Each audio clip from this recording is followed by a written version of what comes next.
Hello, thank you for joining us today for our webinar titled Rapid Pathogen Testing and Food Safety Management. So this webinar will feature presenters Dr. David Legan and Erica Miller of Eurofins Microbiology.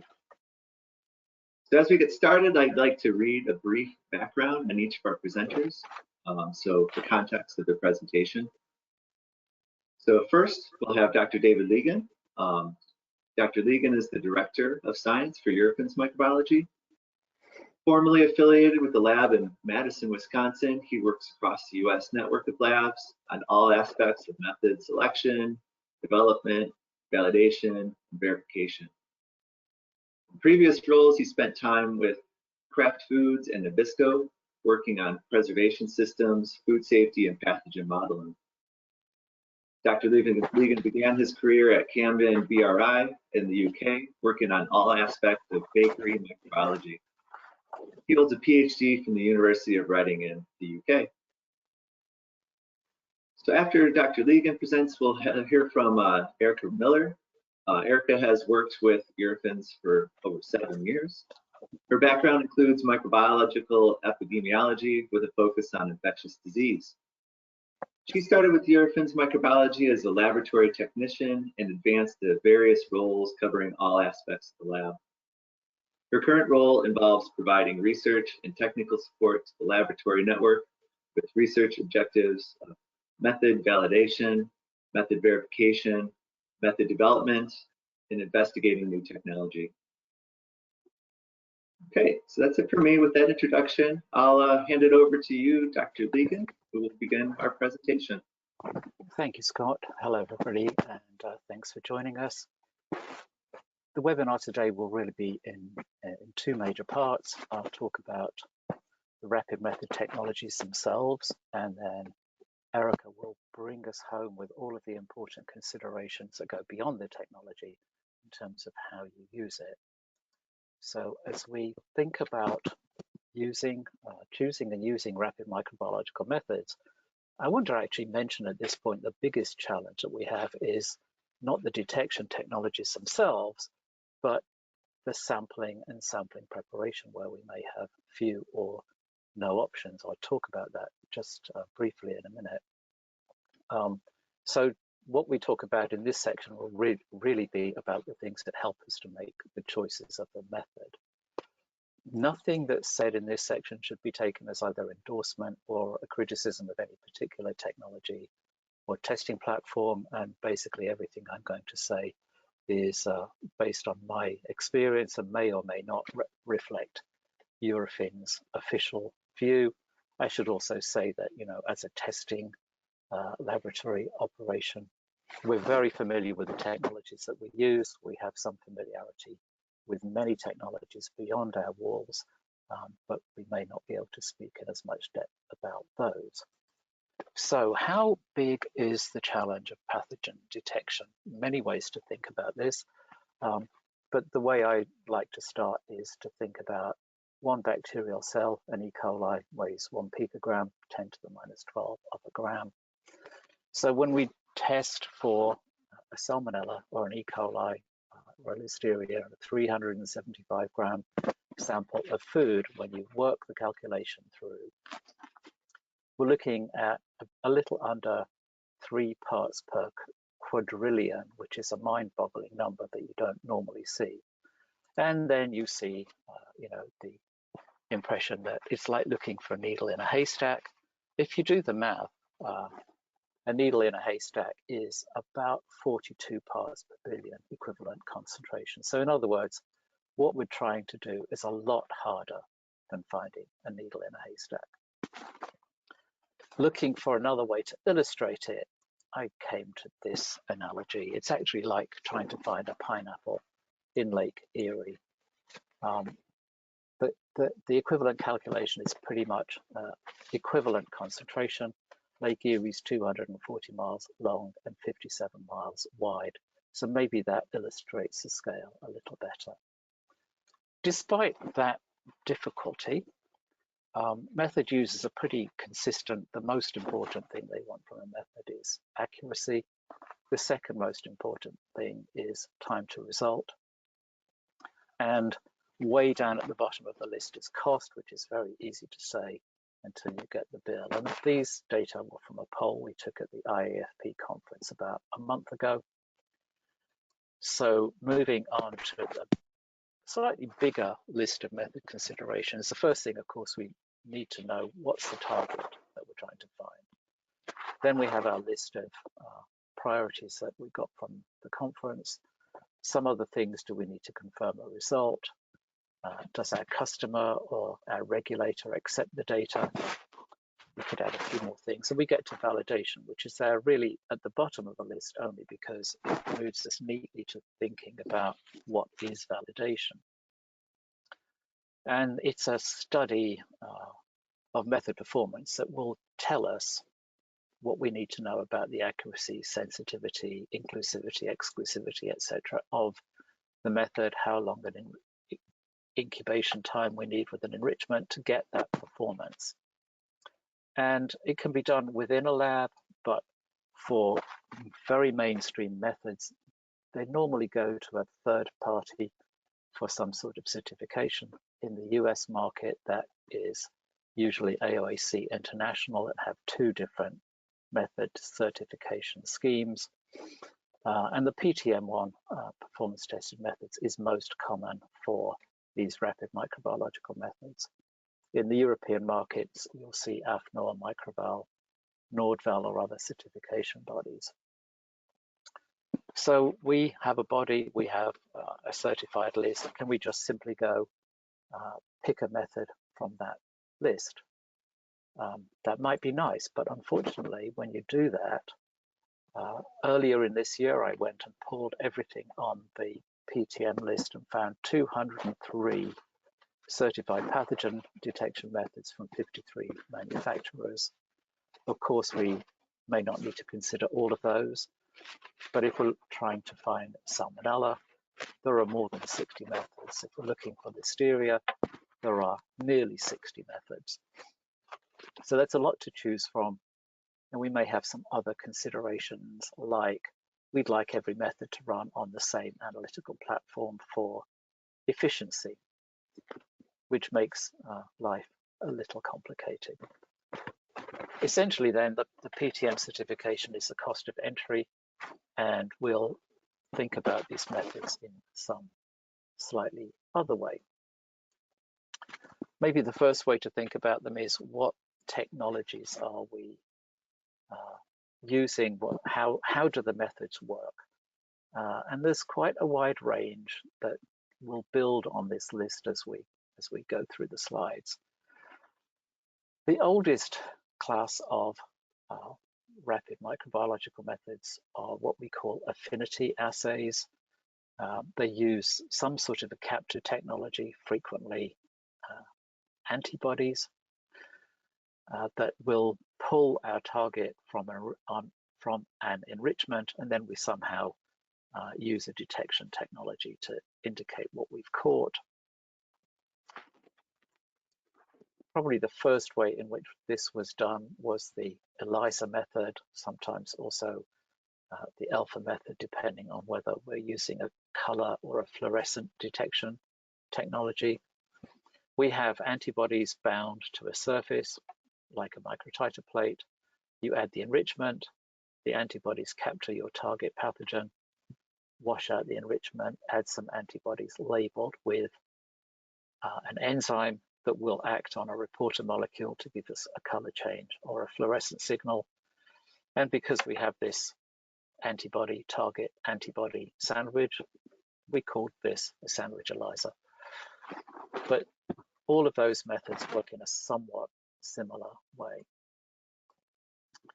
Then we have really the workhorses of today, molecular amplification assays that are looking for DNA or RNA, using a number of different DNA amplification technologies. The first of which really was PCR. And many of you, I'm sure, are familiar with the notion here. You start with a DNA molecule from your target organism. By heating it, you melt the DNA apart, and then from a cocktail of DNA components, enzymes, and a primer for the specific DNA sequence of your target organism.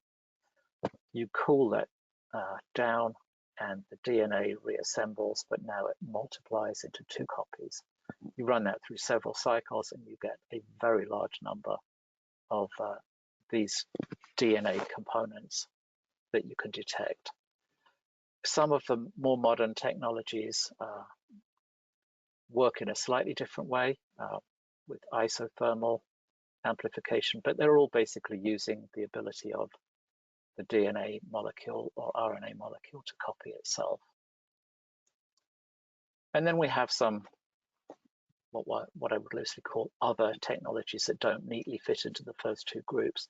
There's a small number of methods that essentially do amplification using culture in some sort of a machine that will pick up a metabolite like a pH change or a color change.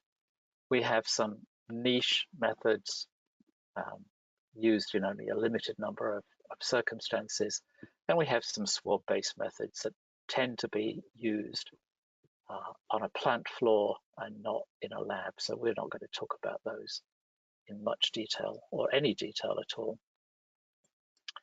So now essentially what you can see is there's a very long list of technologies to choose from, and the workhorse in the labs these days are the DNA methods. So how did we get to DNA methods as being so central?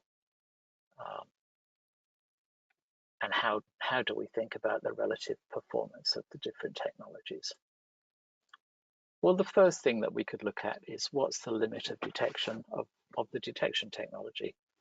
And you'll see as we go from the antibody-based ELISA alpha methods that came out in the mid-70s, that the detection at post-enrichment is in the 10,000 to 100,000 CFU per ml range.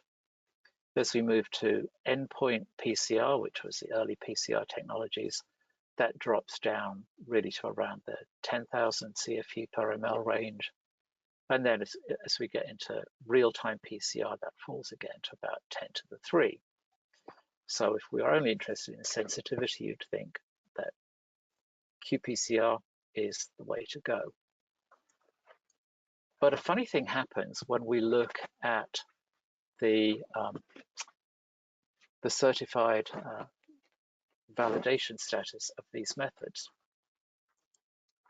And we see that the certified limit of detection at the sample is really the same for all of them. It's about 1 CFU, or nominally 1 cell per test portion. And given what we saw on the previous slide, you might be wondering, well, how can that be? And it's because of the way that the validation procedures work. So all of these rapid methods are compared against a cultural reference method, which is assumed to have a 1 cell per test portion performance. So the rapid methods have to demonstrate that they are equivalent. They have to achieve the 1 cell per test portion performance too. Then what we do then is look at the other column here and find that as you go from culture, which takes several days, to antibody methods, which take a couple of days, to the older qPCR, the older PCR and more modern affinity methods that take about a day and a half, we gradually work down to the most modern, most rapid DNA detection methods where we're getting a result in a day and a quarter, something like that. And you see that the method developers have in essence traded detection sensitivity for method speed. And that's quite reasonable when you think that users said we want speed as our second attribute after accuracy. So as we think about time to result, culture is the slowest, antibody methods next, DNA methods the fastest. But for all of the rapid screening methods, the time to result is primarily driven by the length of the incubation. And that raises a caution because as we want faster and faster methods, the temptation is to push for shorter enrichments. And the consequence of that is that the target concentration at the time we go to detection will be lower. And we just need to be aware of the risk of pushing too far and getting so concerned about speed that we end up crashing and missing something that's really important. Another thing to be aware of is that all methods, whether they be culture methods or rapid methods, can be subject to some kinds of interferences that lead us to not be able to detect the target. Common interferences are a high background of competitive organisms. These may reduce pathogen growth by taking away nutrients. Some matrices are naturally antimicrobial, some spices or environmental sponges with residual sanitizer. They will reduce pathogen growth. Some matrices are very deeply colored, and that can interfere with the detection signals in fluorescence or colorimetric assays. And some matrices contain phenolic compounds or other inhibitors of DNA amplification. So it's important always to understand whether the method is suitable for the matrix that we want to use with it. Validation, of course, plays a large role in that. But with the best will in the world, all methods have a false negative rate, normally small, but it's impossible to actually know what that is. Another thing to think about coming out of rapid screening methods is we will often want to go to a cultural confirmation method. And sometimes that does not, in fact, confirm the presence, or we can't find the presence of a viable cell of our target. That becomes very frustrating for everybody involved. Just really trying to understand that there can be some very good, very legitimate reasons why that happens. First of all, the cultural method may not, in fact, be as sensitive as your rapid detection method. Secondly, perhaps the target was present in your sample, but the target bacteria were all dead. So we correctly detected DNA, but it didn't indicate that there were living cells. All of the major platforms now have some sort of way of cleaning up this extraneous DNA. On the Eurofins back gene platform, we call that pre-raser, but other platforms have a similar cleanup step. Sometimes the isolate that we thought we would get doesn't perform exactly as we expected. Every single pathogen has a wide range of strains, and they don't all perform the same way. High background can overwhelm our target at the plating step. Sometimes it may be possible to get a true cross reaction with a non-target strain. I will say that in all the time I've been doing rapid microbiology, I don't believe I've ever seen a confirmed case of this. And if you did have a confirmed case, a method developer would be delighted to get their hands on that strain and upgrade the method. And finally, something that we really have not talked about very much in food microbiology world is reaching the limits of the test capability.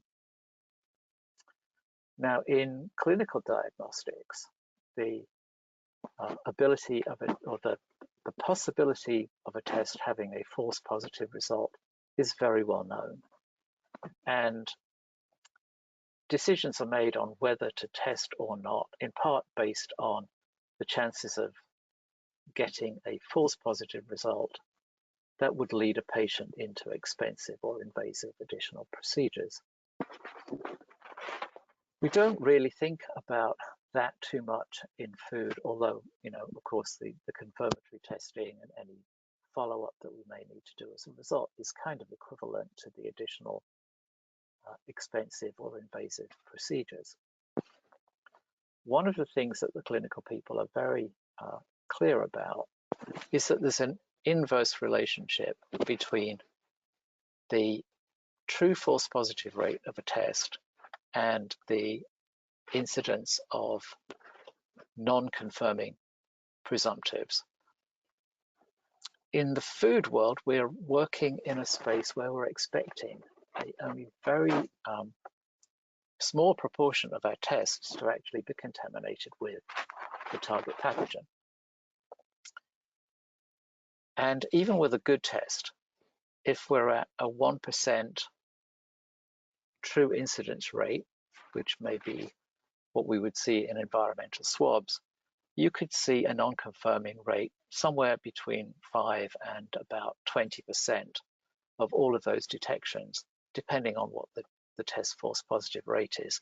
And the range that we're showing here is 1 in 1,000 to 1 in 10,000 false positive rate. And of course, as we get down to the food product end, we're expecting 99.9% negative because we want to sell food without pathogens. So there is a level to which we will see some of these non-confirming results just because of the limited technology. Perhaps because of the frustration with that situation, when we asked the roundtable at IAFP, is it perhaps time to drop the concept of cultural methods as the gold standard against these molecular detection methods? The majority of respondents said, yes, we think we should in fact drop cultural methods as the gold standard. Slightly under half said no or I don't know. And of course, a bit of the trick here is that we didn't give them an alternative. And that would be the hard part if we moved away from culture as the gold standard. We would either have to validate methods in a vacuum, as it were, which may be necessary with a brand new method, or we have to simply choose to act on that screening result, regardless of what it says. Now, the interesting thing there is that FDA will say, we don't actually require you as a food manufacturer to confirm that result by culture, but we do require you to take some action on a presumptive. So in other words, you're completely free to move forward based on your screening result, but you have to do something. And bearing in mind what we saw on the previous slide, you're trading one risk for another. The other thing I would say is we've kind of forgotten that when these rapid methods first came out 30 years ago, it was amazing that we could get most of our results, most of our negative results, in a couple of days, not a week. And we've become so used to that we've forgotten how wonderful it was. And we've moved to the point where when we get a presumptive result and we choose to do something about it, it's now seen as a bad thing. Let us just come to a summary of this content so far. There are very many rapid methods on the market. When it comes right down to it, they're all broadly very similar in terms of sensitivity, accuracy, precision, and robustness. And that's because they're all validated against the same cultural reference method. You will certainly see that DNA-based testing methods are generally faster than the immunological methods. The Eurofin's internal platform is Backgene. There are other platforms on the market, and in fact, we run some of those as well, depending on customer need. Possibly the biggest place where you see differences between specific tests is on the range of validated matrices and how much we know about whether the method is suitable for your matrix. But the final point then is, if you have any concerns or any questions, you're always free to ask us. And if you're using some other lab, of course, you should feel free to ask your lab about your method performance. So I thank you for listening, and I'm going to just allow Erica to take us home. So we have to do a quick switch, and Erica should very soon have the presentation. Good morning, everyone. Thank you for joining. So yeah, David talked about all of the technology. So how do we take this technology and then apply it to what you all are using within your own processing facilities and what considerations you should take? So your practical testing considerations, the first things you need to think about your ingredient, your finished product, or are you testing environmental samples? How often do you test? How many samples? And what sample size do you collect? So then that would all lump into sampling. That would be one broad category that we cover today. And then as you continue going down, you're going to look, are you going to test for indicator? Are you going to test for pathogen? How do you decide that? What performance specifications do you use within your facility? And then are you going to do in-house testing or are you going to do outsourced testing? So then that's going to be in the testing category that we'll talk about. And then the final thing that we're going to talk about is your speed to test result, kind of like what David just covered. How fast is fast? How do you manage false positives and false negatives? How do you handle presumptives that don't confirm? So that'll be in our data interpretation section today. Moving into sampling. So you have sampling product considerations. You can do direct testing for liquid samples. This will allow for a lower limit of detection or limit of quantification. And then you'll have solid samples like ice cream, produce, cereals, any other products. These will require an initial dilution that'll increase your limit of detection or limit of quantification. And then powders. This could cause dust. This can go in the environment. What is your cross-contamination risk? If you were using an outsourced lab, is that lab set up to handle it? Is your internal lab set up to handle this risk as well? And then some ingredients can interfere with method performance. So pigments, high lipid content, some metallic cations like zinc, like David just mentioned in the previous slides. And then how many product samples? Would one grab sample from an entire lot be enough? You know, it could be enough for liquid samples. You can easily homogenize those and get a representative sample. For solid samples that are stratified due to settling, maybe that's not a good choice. Maybe you should pick a different sampling plan for that. And then how do you collect a representative sample? Products that are palletized, products that are super stacked, and then products that are in process. How are you going to set all of these things up? You have to make sure that you're doing that adequately and representing a lot for whatever you're testing. Oh, and then sample size. You have to make sure that you have an appropriate sample size. So what sample size are you going to choose? What body are you going to reference to make sure that it is adequate? And then for your method, you have to make sure that your method is validated for the sample size. As you increase sample size, you will also increase your need for media. So a 25-gram sample will need about 225 mils for enrichment if you're doing a 1-to-10 ratio. That is a lot less volume that a Listeria cell is going to have to grow up in compared to a 375-gram sample. We don't generally offer a 375-gram because that is such a large volume that Listeria would have to grow up in. Some organisms like Salmonella can handle it a lot easier, but that is a very important thing that you want to make sure that your method can handle it. And then just an example, the FDA banned sampling guidelines. So your food category 1, these would not be subjected to a lethality step. So samples like that would be like raw milk and infant formula. You're going to have a greater risk.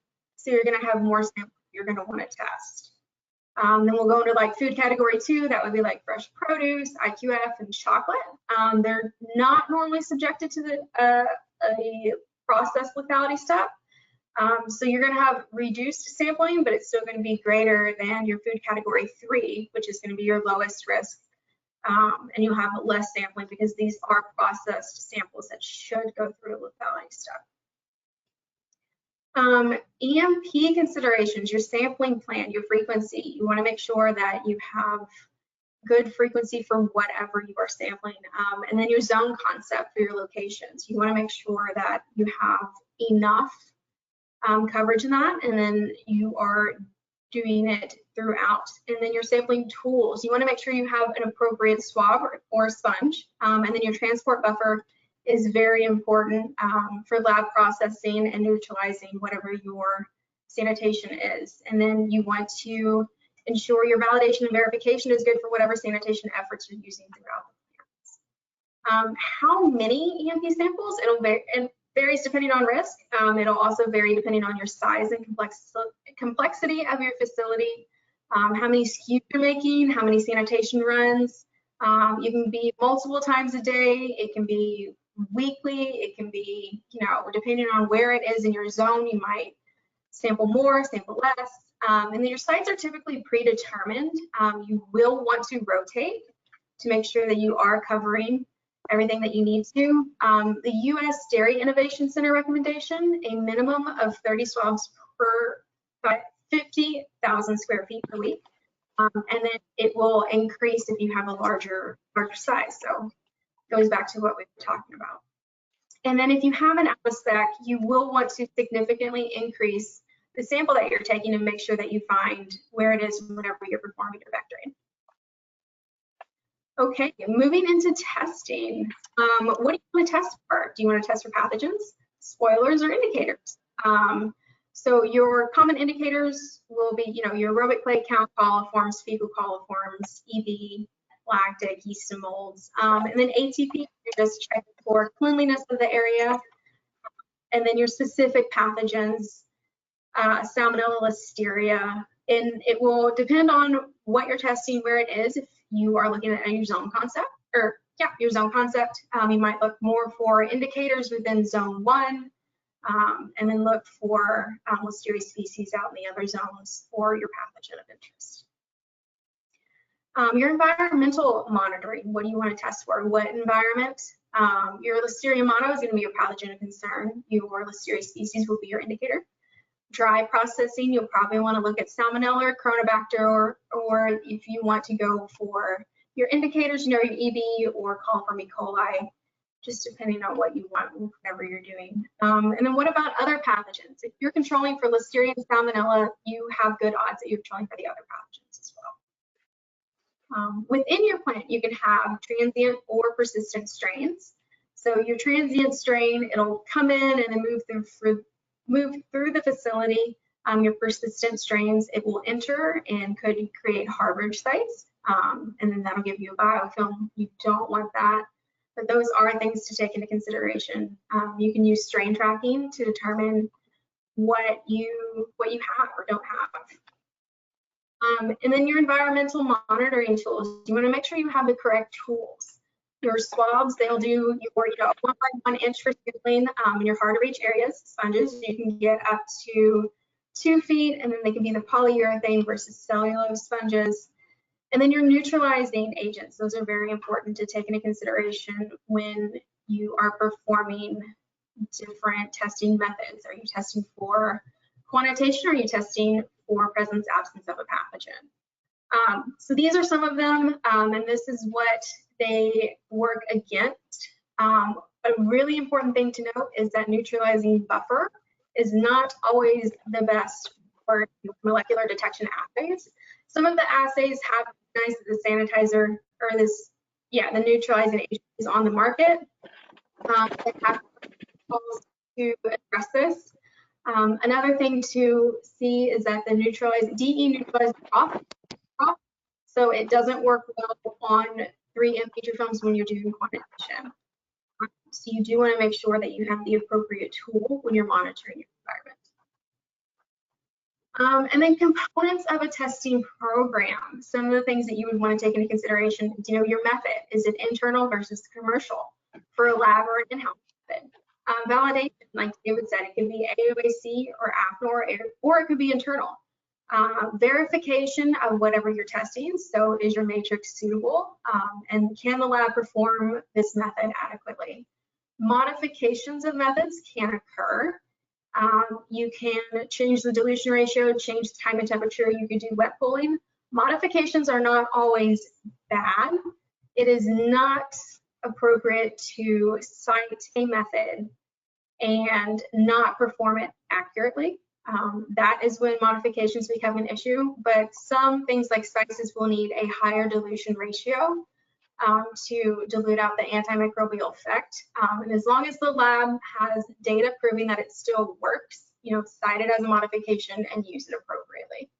And then you also want to take into lab accreditation. What accreditation body are they using? What is on scope for the lab? And then how is performance testing done? So within these specifications, your questions that you can ask, right? How is a method developed? Is it an internal method or was it a commercial method?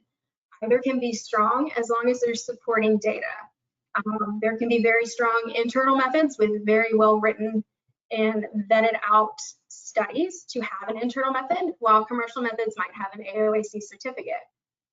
Your internal method can be modeled after what an AOAC certificate provides. And then for pathogen testing, is it PCR, is it ELISA, is it cultural, or is it lateral flow, like David said? And then enumeration testing, is it going to be CFU per gram or is it going to be MPM per gram? And how does that relate to whatever you need for your specifications?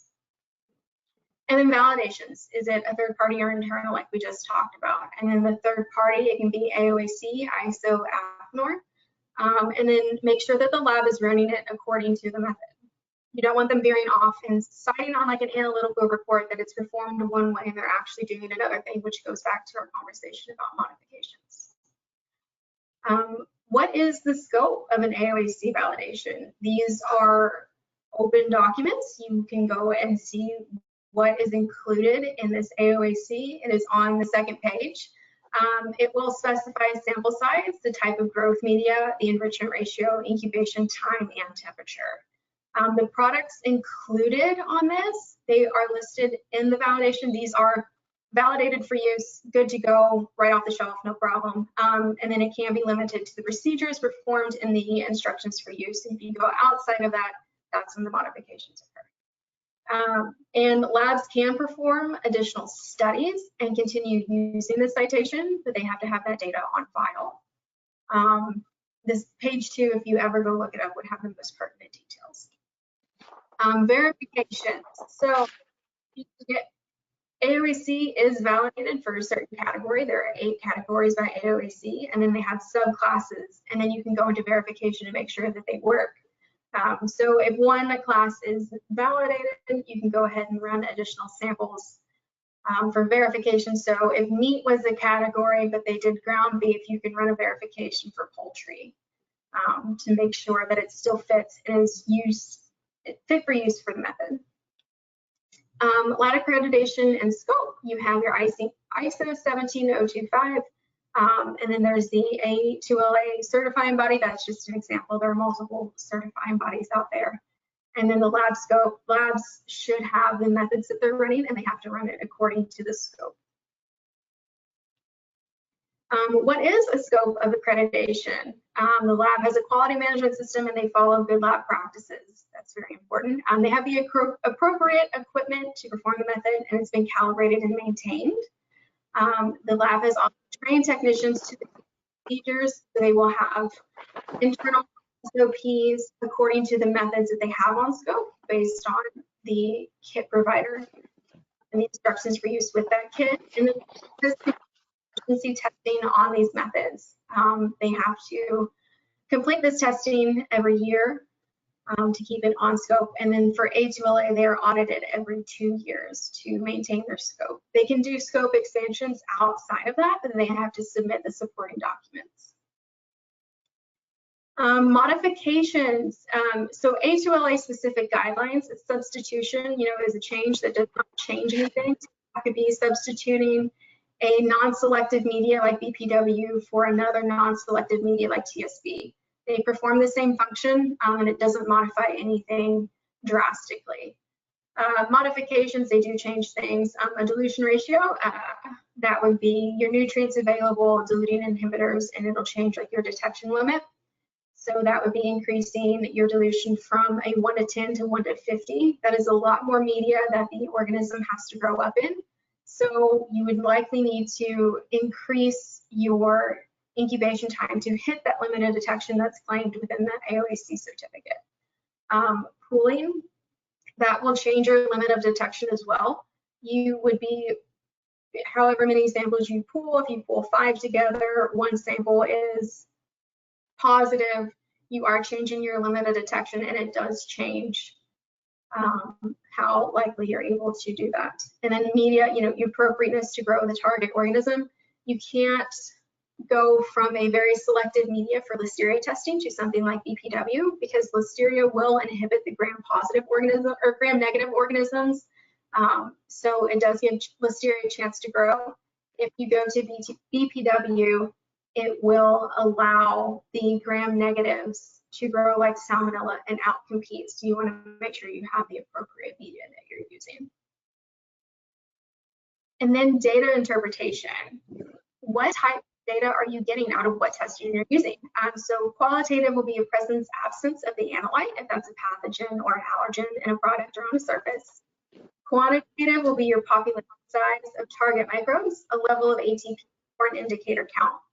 Then this goes into your limit of detection or limit of quantification. That's the minimum level of analyte that is required to be detected for this method. So limited detection for Salmonella is based on sample size. You can have per swab, per sponge, per 25 gram, whatever reporting unit you're going for. Your limit of quantification for microbial populations is your quantification. It's based on sample size as well. What do your numbers mean? Your presence absence for Salmonella typically reports as detected, not detected, positive, negative, present, absent. Not detected, negative, or absent in a sample does not mean the entire lot or area is free of contamination. Microbes are not uniform, even though we would like them to be. They can have a spot contamination within a lot. Your population of target microbes, the number of bacteria counted in a sample, is generally expressed as a CFU, so your colony forming units per sponge or swab or per 25 grams, whatever it is, or per gram, whichever you're testing. So David mentioned earlier, you know, how fast is fast? If we go back and reference FDA BAM and it compares our internal method, you know, you can have 25 gram samples, that's the same. Your enrichment ratio is the same. The media is different. So the AOAC certificate has a proprietary media, and it is pre-warmed to the incubation temperature, which does allow the organism to start growing. It'll put it in, you know, that sweet spot earlier, which does reduce that incubation time. And then that incubation temperature also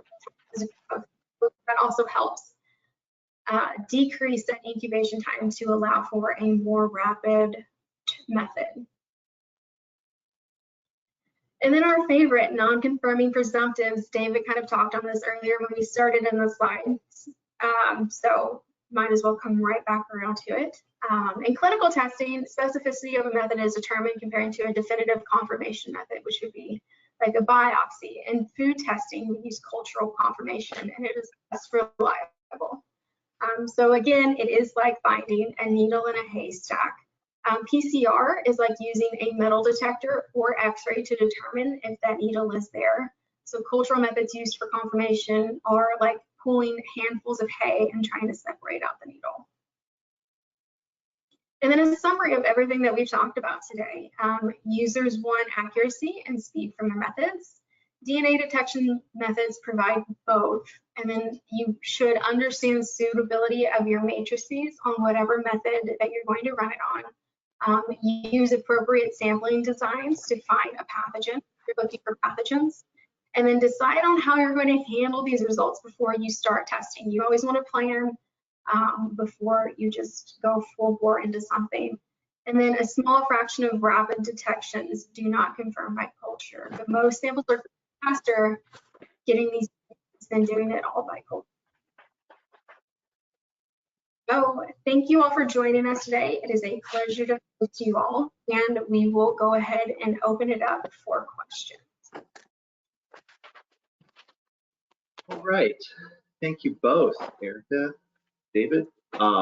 Great conversation, great information today.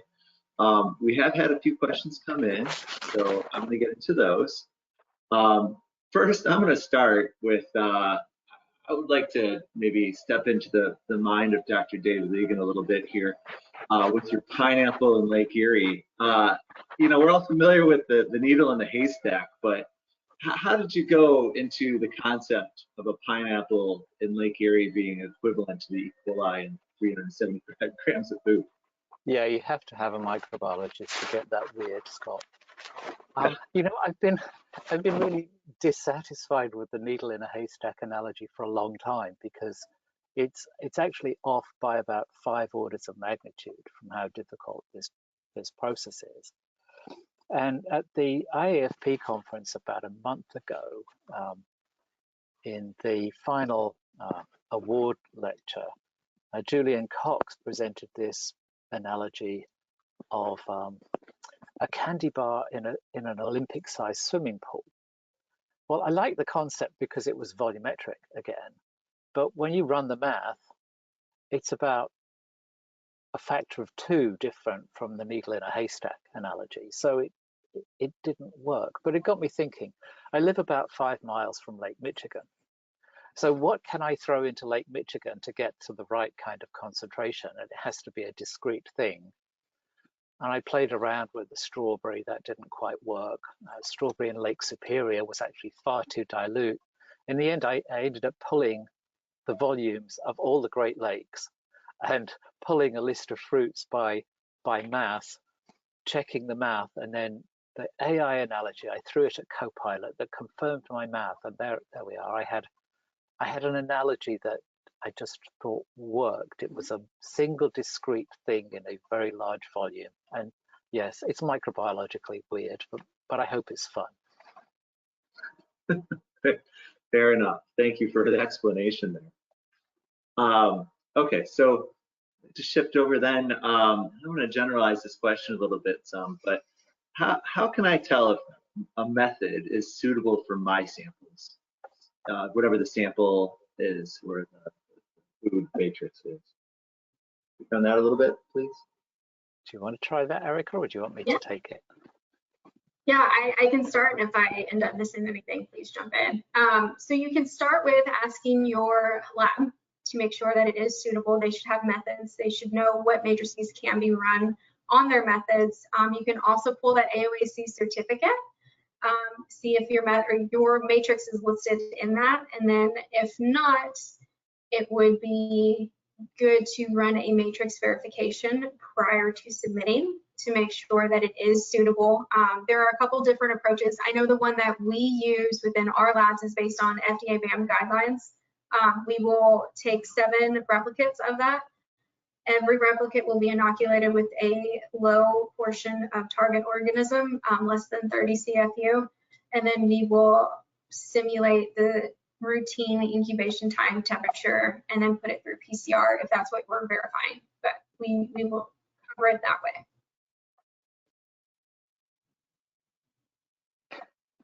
So just to add, you know, if there's any uncertainty, that can always be done on essentially any matrix. So if you have any concerns at all, you know, if you're working with urethins, just ask us. If you're working with somebody else, ask them. Perfect. Okay, let's see, shifting over now. So we talked about sampling and then we talked about testing, but in between, are there any special considerations for submitting samples for testing? Yeah, that's an important one. So if your product is shelf stable, you wouldn't need to pack it on dry ice, but you will want to make sure that you have appropriate packing material in there so it doesn't bust. Make sure that, you know, it's tightly packed, wound up in a bag, however that is. But if it is refrigerated, you do want to pack in enough ice packs to make sure that it maintains a cool temperature and does not hurt the integrity of the sample that way. Again, use like a cooler to make sure it's hard-sided, that there's, you know, nothing compromises the sample. If you're submitting sponges, they do need to be shipped on ice packs as well. Our SOPs state that we should receive them within 2 to 8 Celsius. So you do want enough for that. And then for sponges, you do want to break off that, you know, handle on there to make sure that you can tie those down and submit those to the lab and that nothing happens to those samples as well. Great, thank you. All right, so I'm going to take this question here and I might add to it a little bit, but so the question is very general. Would an assay that can simultaneously detect major pathogens be useful for a testing lab? And I'd like to ask a little further, like what are some of the challenges with testing for multiple pathogens? And why might we not do that routinely? Or speak a little on that. Yeah, there are actually two sides to that question. There are already a number of what we would call multiplex assays available that can test for more than one pathogen or more than one target even at the same time. So one that some of our customers use fairly routinely is a multiplex Listeria assay that tests for species and mono at the same time. That kind of gives you an instant confirmation, if you like, of I got a Listeria species signal and it was or it was not Listeria monocytogenes. So why might you want to do that, or why might you want to run a multiplex assay for Listeria, Salmonella, E. coli L157 all in one go? Because it's less handling, it's rather efficient, it takes less time. Why might you not want to do that? Well, you might find something that you didn't want to look for, right? So if you're doing testing based on some sort of a risk assessment, you'll understand what is the most likely pathogen concern in your situation. If you're testing for Salmonella in a dry product, Listeria probably isn't your biggest concern. And if you pick up a Listeria signal, to Erica's point about have a plan before you start testing, now what are you going to do? Because now you potentially have a signal for a pathogen that may be of little significance. I won't say no significance, but maybe of little significance in a dry ambient product. But Salmonella is important in those circumstances. So there are two sides. It can give you some efficiency, but it can give you an answer that you weren't really looking for. So, depends on what you're trying to do. Okay, fair. Thank you so much for that. Okay, I've got two questions on method modifications. I'm going to ask the first one and give them the second. But if a method is modified, will the modified method need to be validated and verified? It can be. That would be generating data. And you can get a modified method on your scope. You would just have to submit PT testing, show all your documentation on there. But yeah, it can be validated and verified.